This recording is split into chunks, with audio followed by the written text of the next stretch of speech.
It was an eerily quiet night, the kind of silence that makes you feel like something is about to happen. I was living with two roommates in an old off-campus apartment, the kind of place where creaks and faint sounds at night felt normal, until that night.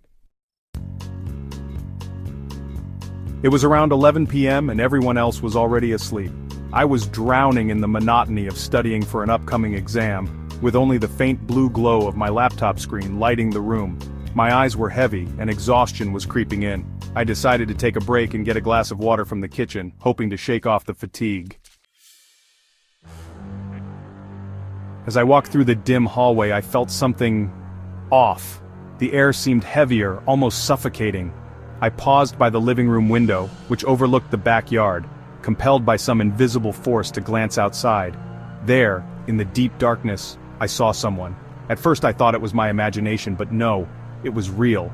Someone was there, hunched over near the old wooden fence, fumbling with something on the ground. I froze, trying to make sense of what I was seeing. The shadows obscured their features, but their movements were slow, unnatural, alien even. And then, as if sensing my gaze, they suddenly straightened. The figure was tall, unnaturally thin, their frame silhouetted by the faint moonlight.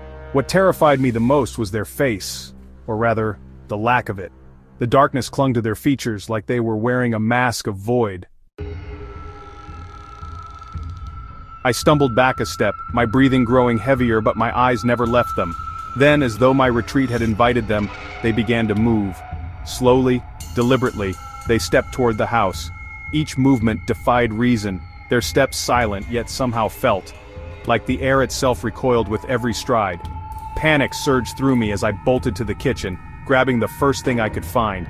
A kitchen knife. I positioned myself near the back door, heart pounding so loudly I feared they could hear it. The silence was oppressive, time seemingly frozen. Then the handle of the door began to turn. My chest tightened as the door creaked open just a fraction. Through the narrow gap, I saw a shadow, a shape that shouldn't exist. That's when I heard it. A sound unlike anything I'd ever experienced. A hum, low, deep, and distorted, resonated through the door, as if it was coming from the depths of the earth itself. I stood paralyzed, unable to move as the hum grew louder, vibrating in my bones. Then abruptly, it stopped. The handle released. The shadow vanished.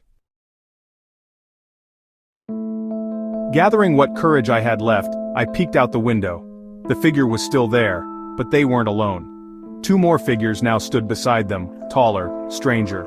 They seemed to converse, but their voices weren't human. It was a language of unearthly whispers, guttural and fragmented as though from a world beyond comprehension. Minutes passed, though they felt like hours, before the three figures turned.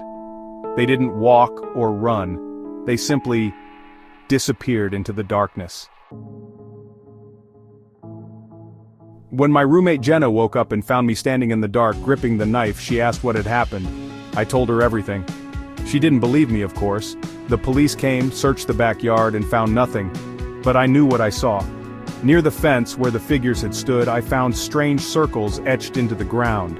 Inside the circles were symbols, intricate and unfamiliar, like they were from another time or dimension. That night wasn't just an encounter with intruders, it was something else, something I can't explain. Even now, I sometimes wake up in the dead of night, that hum still ringing faintly in my ears, and I can't help but wonder, was it really over? Or are they waiting for the right moment to return?